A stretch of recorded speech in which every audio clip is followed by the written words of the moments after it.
Here's some additional ideas for you. We call it presentation pointers. And the first one says, just because you can argue better doesn't mean you're right. In our business, you're right when you get paid. So don't grace them with your ideas of what you think is a good idea. Don't argue with them.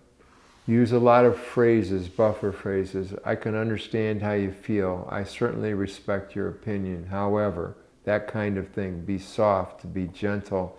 Get your ideas in front of them in a way that they can still hear you. Don't ever do a presentation on the phone that you can do in person. That's great advice. List your points carefully, go over them and present them, and take the time to prepare for an offer.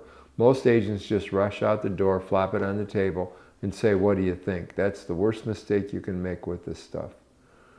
Talk percentage. This is an important one. Talk percentages, not dollars.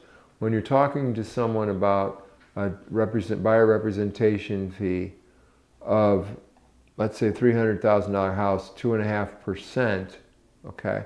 2.5% sounds a lot better than $12,500. So use percentages, not dollars. Talk to the boss or the decision maker. The boss, this is important too, the boss is the person who is looked at for approval when the other person is talking. For example, husband and wife. If the husband's trying to convince you how he wears the pants in the family and all that other nonsense, but he says, well, honey, or well, Dennis, we're looking for a $250,000 house with 3 bedrooms, and they're constantly looking to the other person for approval, that is not the boss, okay? The boss is the person who is looked at for approval.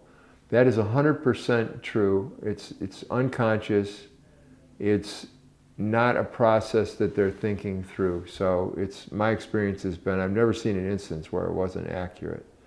Make sure all the decision makers are there and present.